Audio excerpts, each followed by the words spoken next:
반갑습니다. 내 이름은 아빠입니다. 오늘은 저희 구독자분 중에서 의사 선생님이 계신데 저한테 의뢰하신 것이 있어서 준비를 하던 중에 일반인 분들은 의원과 이 병원의 차이 그리고 전문의와 일반인의 차이를 어떻게 알고 다니시는 건지 다 아시고 계시겠지만 영상으로 준비해 봤습니다. 의료법 제3조에 보면 의료기관에 대해서 나누어지고 있습니다. 여기 보면 일반 의원급 의료기관, 뭐 의원이고 치과 의원이고 한의원 다 의원이죠. 요 의원이 있고 그다음 조사원이 들어와 있고 지금 병원만 다루고 있으니까 의원급, 병원급 이렇게 나눠지는데 병원에는 뭐 일반 병원, 치과병원, 한방병원, 요양병원, 정신병원 뭐 이렇게 종합병원까지 이렇게 있죠. 그러니까 의원과 병원 이렇게 나눠집니다. 그러면 그 의원과 병원을 나누는 기준이 뭔가? 의료법 제3조의 2를 보면은 병원, 치과병원, 한방병원 그러니까 병원은 30개 이상의 병상, 그 30개 이상의 병상을 갖고 있는 게 병원입니다. 병원.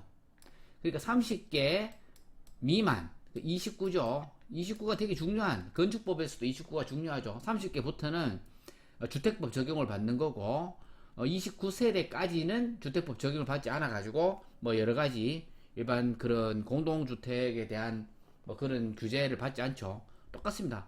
29병상 이하까지는 의원이고 30개 이상 병원부터는 병원이다. 그러면 그때부터 다 병원인데 병원 중에도 좀 큰 거 종합병원은 100개 이상의 병상을 갖추는 게 종합병원입니다. 예, 100개부터는 다 종합병원이고요. 그 안에서도 100병상 이상, 300병상 이하, 100에서 300병상까지는 이런 쭉 진료 과목 중에 3개, 그리고 이런 쭉 이 과를 포함한 7개 이상의 진료 과목을 갖추고 각 진료 과목마다 전속하는 전문의 둘 것 하는 어떤 세부 조항이 있고요. 100에서 300세대까지, 300병상까지. 그 300병상을 초과하는 거. 301부터죠. 301부터는 흔히 아는 뭐 대학병원 중에 엄청 큰 거. 완전히 그 오리지널 종합병원, 제일 종합병원 중에서도 제일 큰 거. 이런 과를 포함한 9개 이상의 진료 과목을 갖추고 각 진료 과목마다 전속하는 전문의를 둘 것. 그래서 지금 이렇게 병상 기준입니다. 병상 기준. 자, 제가 이렇게 좀 해봤습니다. 병상수 기준, 병상. 30병상부터는 병원이라고 부르는 거고요. 30개부터. 그리고 29까지죠, 29병상까지는 0부터 29병상까지는 의원. 30병상부터 병원. 싹 다 병원입니다. 그런데 이제 굳이 여기서 또 나눈다면 100병상부터는 종합병원이라고 부르는 거고요.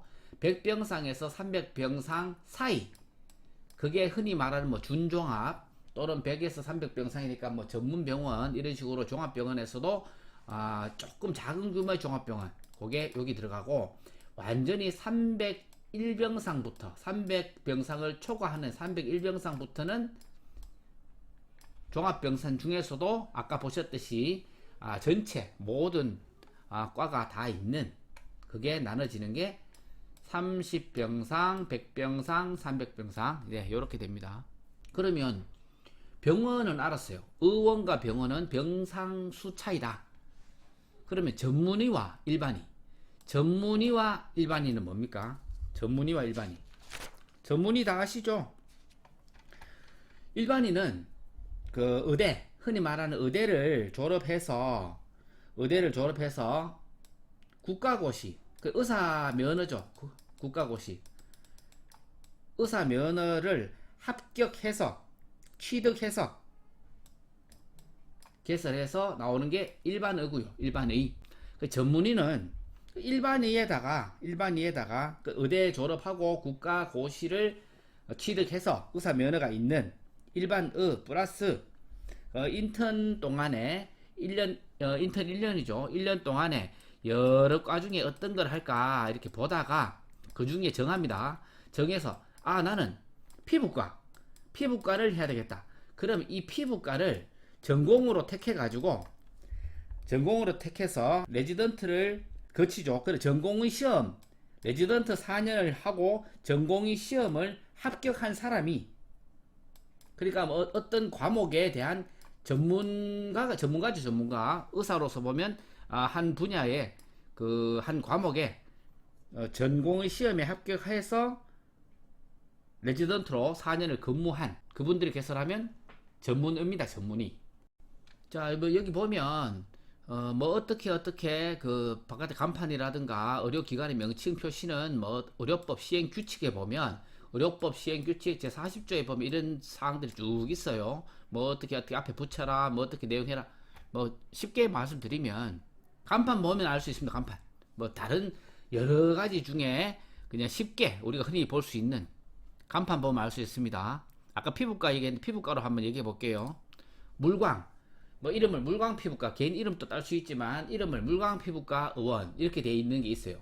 간판 중에 건물에 보면 여기 보면 이렇게 해서 이게 딱 들어있어요. 물광 피부과 의원.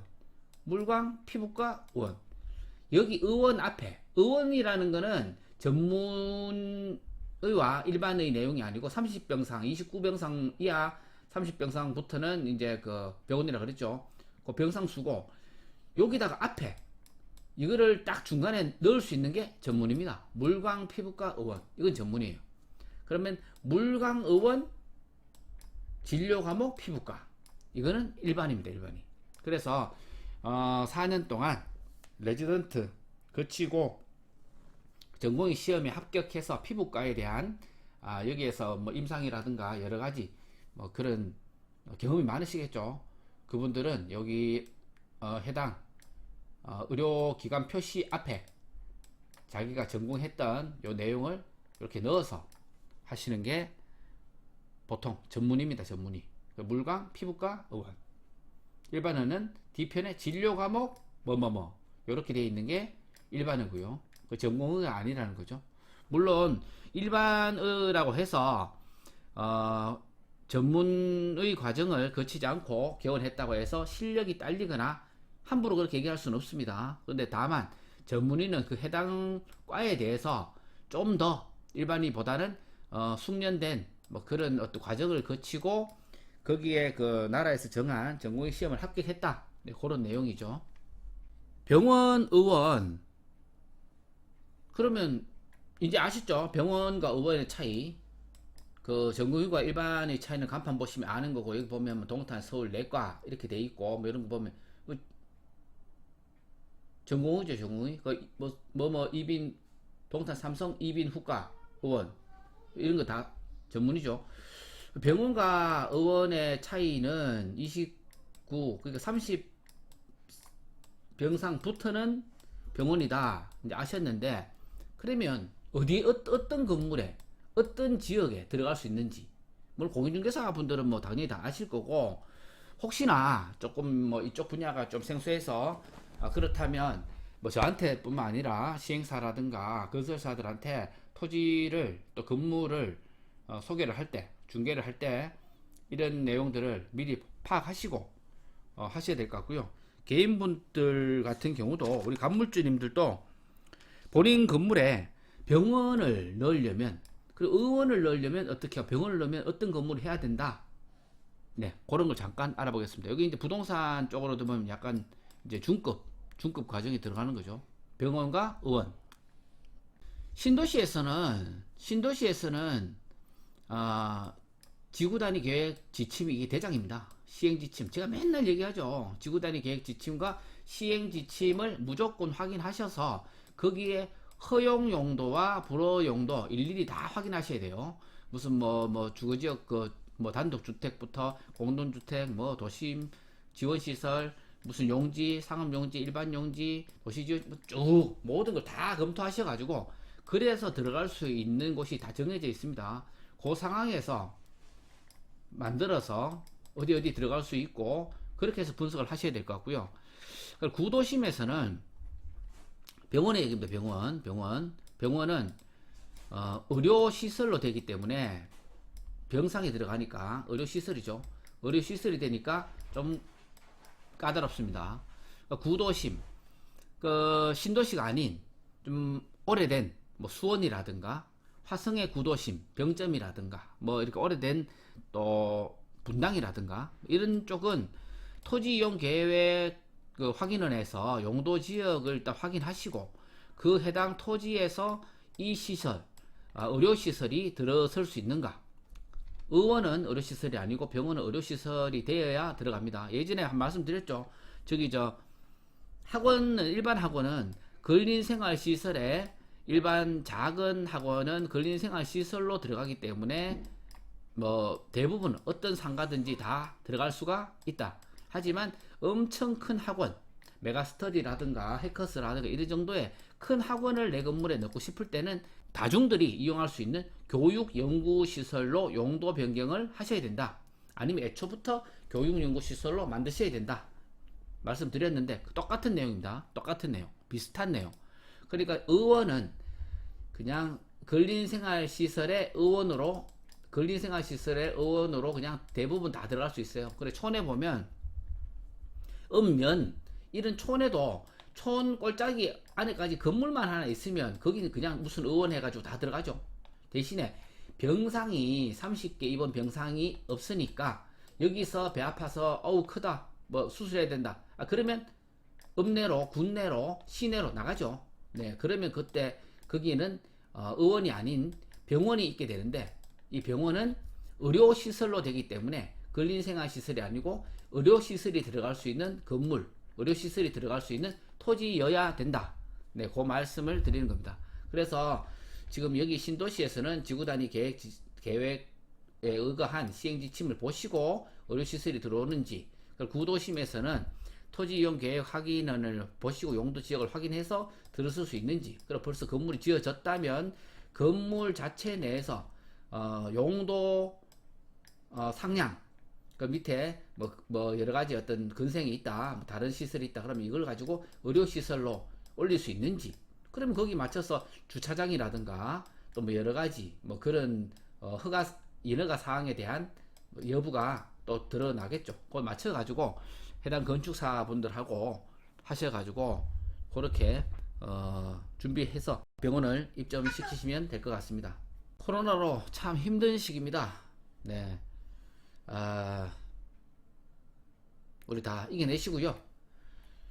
오늘 명절입니다. 명절인데 코로나 때문에 또 가족들끼리 잘 보지도 못하고 참 힘든 시간입니다. 맛있는 거 드시면서 우리 아빠들 명절인데 또 설거지 한 판은 하고 재밌게 노시기 바랍니다. 일선에서 수고하시는 어르신들 응원합니다. 내 이름은 아빠였습니다.